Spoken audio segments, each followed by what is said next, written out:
Greetings, colleagues and enthusiasts of Corporate Law Channel. My name is Mathews Okoth, and I take this chance to welcome you to this program, through which I serialize some of the lead corporate news items in Kenya as carried in our local daily newspapers, particularly in the Business Daily newspaper. Now, this is episode 10 of the program. In episode 9, I discussed clawback rules and void dispositions under the Kenyan Insolvency Act. Now, in this episode 10, I discuss the legal issues that arise from administration of LIBOR-linked tough legacy contracts in Kenya. I will endeavor to unpackage these terms so that we can have great understanding what it means. Now, this episode is premised on a story item carried in the Business Daily newspaper for June 8, 2022 at page 16, and it is titled Lenders Start Repricing Foreign Currency Loans. The gist of this story is that their banks in Kenya are currently in the process of repricing loans that they either advanced or obtained from international finance market and which were linked to a reference rate called LIBOR. LIBOR is a London interbank offered rate. We will again, can't emphasize enough, we'll unpackage what it means. So there are various strategies. First, before we come to the strategies, it is reported that particularly two banks in their financial reports for the year 2021, they did disclose that like Stanchart, is claimed that they held facilities worth 42.7 billion linked to this LIBOR rate, while Absa Bank held facilities worth 57.8 billion worth of these LIBOR-linked loans. Now, in total, it is claimed that Central Bank reported that as at last year, up to 27 lenders. So we are talking of loans advanced obtained from the international finance market, and 27 lenders, meaning there are many participants in such kind of transactions. 27 lenders had a total exposure of up to 695.3 billion worth of LIBOR-linked loans. Now, there are various strategies. It is reported that these lenders are adopting in order to transition these loans. We'll see why they have to transition. For instance, we are told that Cooperative Bank, for instance, is developing an internal pricing framework, for these loans. Now, so the gist of the story is that because of circumstances that we will discuss, banks in Kenya have found themselves with certain facilities that they either obtained from or advanced to certain parties in the international finance market, which are quite substantial facilities, and they were linked to a reference rate called LIBOR. Now, these circumstances have now forced them to transition these loans to a different reference rate other than LIBOR. So that is actually the basis of our discussion today. Now, when banks lend money, they always price them, and the pricing framework is always the interest that the bank charges. Now, interest comprises two things. One, it comprises the credit risk that the bank is taking in the facility. That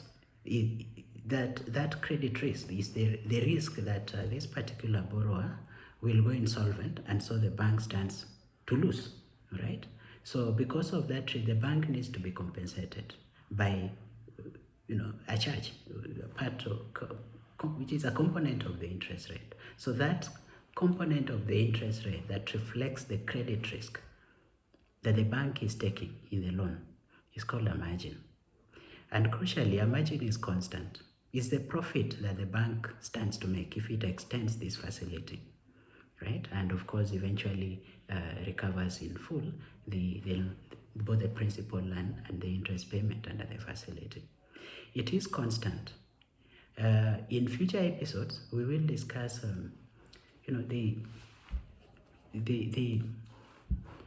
some of the components of a loan agreement and see their significance. One thing that stands out in loan contracts is that they are very fairly detailed, and the whole idea behind them is always to protect this margin, the profit component of the bank, because it's constant. It's always set on day one when the bank extends the facility for the entire tenure of the loan. It forms part of the interest that the bank charges on a facility. Now, the other key component of an interest is what is called the market cost. This money that the bank extends is actually obtained from somewhere. The bank obtains this money from somewhere. If the bank entirely relies on, customer deposits, there is a charge. There is actually a interest that they pay this customer. So there is actually a cost that the bank incurs in actually obtaining this money, the customer deposits, and extending the money to the borrower, right? So the cost to the bank in obtaining the facility is the market cost for the loan, and is also priced in, is also a major component of the interest rate that the bank charges, the borrowers of funds that it extends the facilities to. Now, not all loans are entirely domestic. At times, banks obtain funding from the international finance market.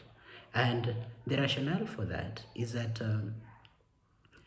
most customer deposits are operated on a current account basis, meaning it is very unpredictable when a customer can draw all their deposits at a given time.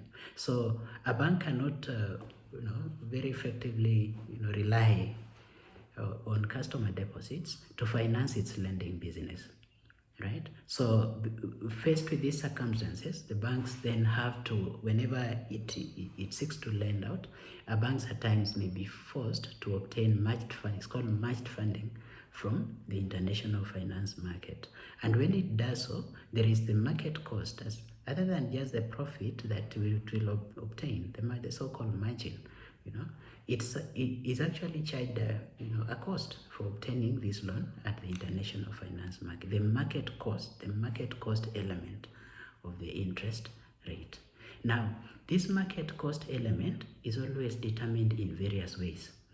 If funds are obtained from the international finance market, and one of the ways through which it is determined is through what is called a LIBOR. Okay, a LIBOR is a reference rate. It's a reference rate that a certain panel of banks would actually charge if they were to lend money, in a determined period. Is dependent on the period. For instance, if they are to lend money overnight, if they are to lend money in a month, if they are to lend money in 3 months, if they are to lend money in 6 months, or if they are to lend money for a year, how much interest would they charge, to lend the money in the international finance market, right? So that the bank that then obtains that much funding from the international finance market would then pay such kind of a bank that gives you the much funding that this particular borrowing bank would then lend out to its customers, right? So LIBOR is just one of them. Of course, there are other rates. Some of them are even enumerated in the news item itself, right? But for today, we are focusing on LIBOR. So it is important to really understand how this concept of LIBOR came about. This reference, so-called reference rate for obtaining finance in the international finance market. Now, sometime around 1969, there was a Shah of Iran who was a customer in a bank called Manufacturers Hanover. This bank had one of its branches in London, and then the head of that bank in London was a Greek called Minos Zombanaki, right? Now, the Shah of Iran wanted a facility from manufacturers Hanover. Remember, this was in 1969. A very substantial amount of money by those standards, and at that time of around 80 million US dollars. Now, manufacturers Hanover could not take all that risk, so it had to spread it. And what it did, what Minos Zombanaki did, was like the manager of the bank. What he did is that he approached other banks so that they could, come together and extend this facility to the Shah of Iran, right? Now, and crucially, some of the banks that this Greek had to. One of the problems he had to grapple with is the rate at which this facility would be extended. The banks that were eventually to form this syndicate of lending were from different countries, and so they had their own different market costs of lending, right? And they then agreed that so that this facility is actually extended at a uniform rate, let us identify an average rate that banks which have the same credit profile as ourselves would actually extend the facility. And they identified through the agreement, they identified another set of lenders that have the similar risk. Among these syndicate banks were tier 1 banks and also tier 3 banks, right? So they were very particular that the reference banks that would quote for us a rate of lending would be a group of banks that truly reflects the syndicate itself, right? So so eventually they obtained this quota. Once they agreed on these reference banks, they call them reference banks, they then obtained an average rate of lending from the quotations that they received.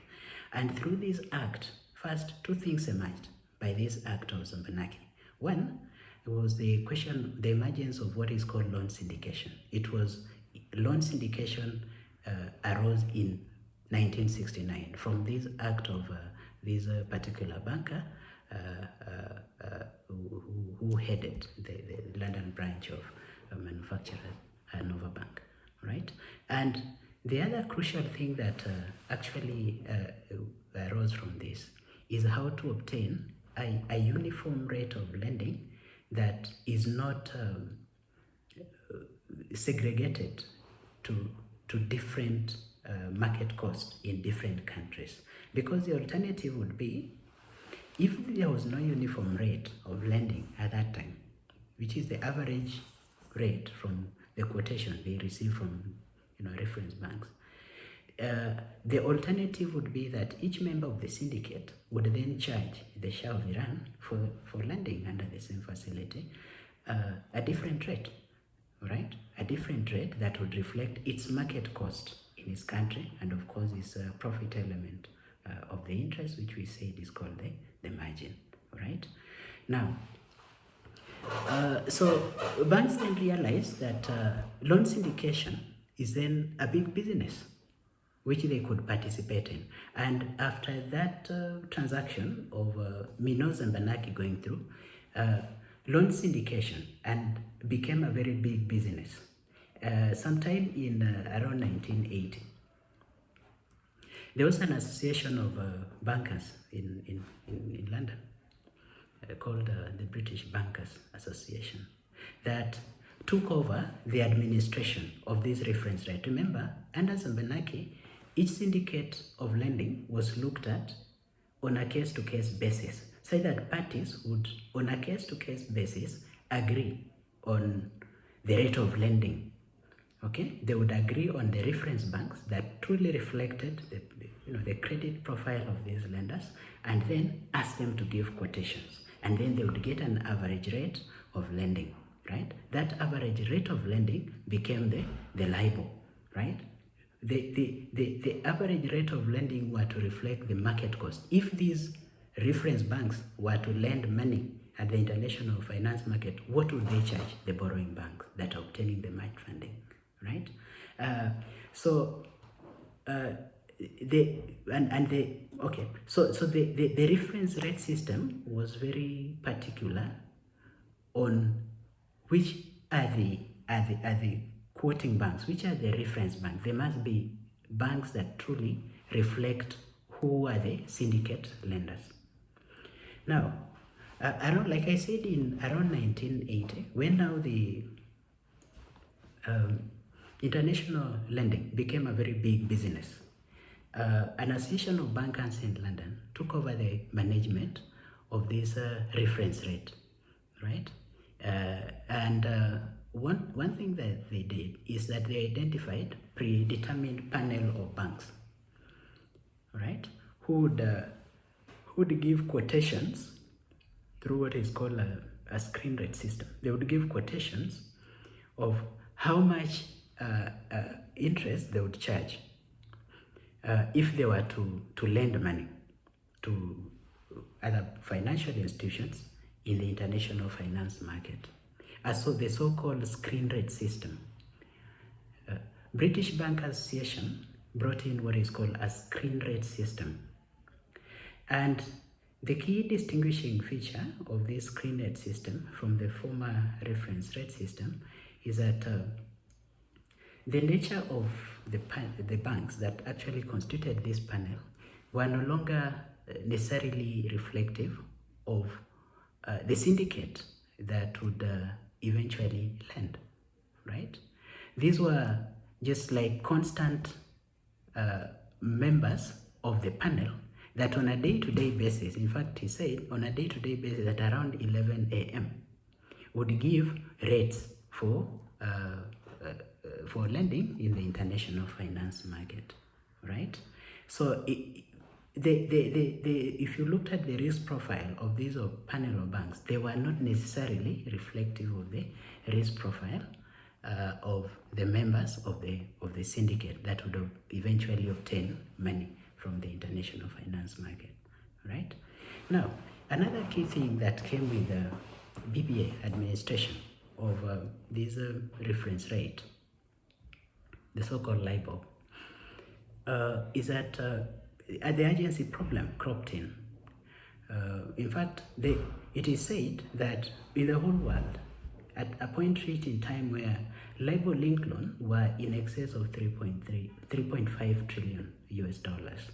And it became very big business for senior bank managers, especially that constituted the panel of banks that would give the quotations, right, through the screen rate system. If they were to tinker just this reference rate by a small margin, it means that eventually the banks that would form the syndicate would make huge profits. And it became prone to manipulation. And that's why if you read history, one of the things for transition, I think is at page 1, is what they've called there the scandal that was associated with LIBOR. And this LIBOR scandal has seen prosecution of so many people. If those who are familiar with this concept, they might appreciate that. There are currently over 9 prosecutions on LIBOR scandal, both in the UK and in the US, because of the manipulation. Meaning that these LIBOR rates that were being quoted through the screen rate system became artificial. And they were, because of the agency problem, there were people that looked at this as a scheme for making money, right? Now, over time, the actual banks that obtained much funding from the international finance market started complaining. And there were certain regulatory reforms that happened in the UK. There is a report, a very famous report called the Whitley Report, which was prepared, I think, in the year 2012, right? And among other things that it actually recommended is that for the first time, this LIBOR rate would be regulated, right? Remember, all through from the 1980s, when BBA, actually from 1969, when Zambanaki first invented this concept, all through to 2013, LIBOR was never regulated. Even BBA is not a regulator. It's actually an association of banks. Yeah, kind of a gentleman's club of senior bankers, right? So for the first time, there would be regulation, right? And the regulation brought about, it criminalized manipulation. But crucially, it actually replaced BBA as the administrator of this reference rate to what is called ICE, Intercontinental Exchange, I think, if I'm not wrong. Yeah, ICE. So that the administration of the reference rate shifted. But still, there were concerns that some of these interventions would not fully address the anxiety that was already in the market, that LIBOR was prone to manipulation, right? And so on account of that, sometime in 2017, the then head of the regulator of financial services in the UK is called the Financial Conduct Authority. The then head of that agency made a decision that LIBOR will be replaced. LIBOR will be replaced by the end of the year 2021. And dear friends, that actually forms the basis of this transition that we are seeing here, right? Reported in the daily newspaper, in the Business Daily newspaper, meaning that there would be no LIBOR reference rates to those who would subsequently obtain financing from the international finance market after December 2021, right? Now, what though that regulatory intervention did not foresee is that not all LIBOR-linked contracts would actually expire by December 2021. There were some contracts that would extend beyond December 2021. And those are the so-called the tough legacy contracts, which our Kenyan banks are now currently grappling with, right? Initially, they had contracts whose interest rates would be determined by reference to LIBOR. And here they are then faced with a situation where, because of a regulatory intervention in the UK, LIBOR rate would then henceforth not be available. So what would happen to those contracts? Remember, LIBOR rates are always, they are not constant. They are given in periods. So a contract, a lending contract may be a 5-year lending contract. Within that 5-year period, what does not change, we just to reiterate for clarity, what does not change is the margin component of the interest rate, the credit risk that the lender is taking in the loan. But what keeps fluctuating is the reference rate. In this case, if it is a LIBOR-linked contract, it's the LIBOR rate, and it fluctuates based on a pre-agreed period. There are those that are determined on a 3-month basis, meaning every 3 months there is a new rate of computing interest that then will determine the interest charge by the bank that actually then obtained this match funding from the international finance market and then lent to its customer, right? So if that reference rate ceases to exist, right, when the lending contract is not expired, the bank has to find a way to determine how to then compute its interest going forward beyond the disappearance of LIBOR rate. So one of the ways we are told here that what Cooperative Bank has done is to, for instance, develop its own, internal framework, right? The one thing that just to take us back, how, for instance, UK has dealt with this problem. Now, when the then head of FCA, it's called Andrew Bailey, did announce in 2017 that LIBOR would come to an end at the end of 2021, there were attempts to come up with alternative rates, right? In the UK, they came up with what is called SONIA, Sterling Overnight Index Average, which is also referred to in the news item. Now, meaning on an overnight basis, okay, what that means is this, that this panel of banks will then be quoting, through the screen still, they will be quoting how much interest they would charge if they were to lend money in the international finance market overnight, right?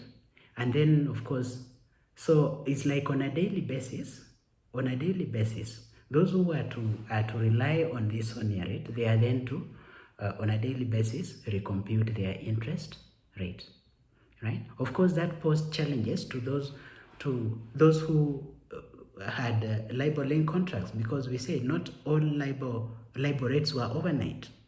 All right. So the SONIA rate would not then match the risk that they are taking in, for instance, a LIBOR-linked loan, which would change on a quarterly basis, every 3 months, which is the most popular form of LIBOR-linked rate. All right. The rate that SONIA gives is overnight rate. If you look at a quarterly rate, it's then difficult to determine, to project what the SONIA rate, for instance, would mean on a quarterly basis. Right? Now,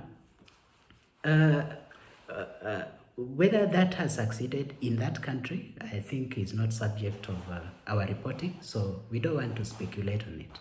But what our Kenyan banks have done, we are told of CoBank of developing its own internal framework, right? Other like DTB, I think is DTB, we are told that DTB is relying on a US reference system. There's a US reference system which is called secured overnight financing rate. So there's kind of variations on how banks are actually transitioning these loans now that they no longer have a LIBOR rate that they can use to price these loans that either they obtained or advanced at the international finance market. But for lawyers, really, there are legal issues that some of these tough legacy contracts raise. And the first one is whether someone who, a party, particularly a borrower, who perhaps is not engaged in the variation of the mode for computation of interest rates, can challenge that the bank is actually breaching the contract on account of then unilateral variation of the pricing of the contract, right? So as to whether that will, these attempts by the bank to be creative on how to manage and administer these contracts going forward will lead to challenges in court, we are yet to see.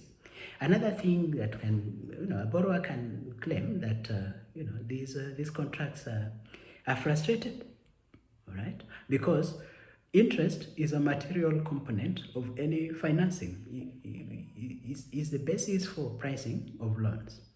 And if it is evident that it has become impossible to determine how to price a loan, meaning that material term of the contract can no longer be performed, and someone may say this contract is then frustrated, it can no longer be performed.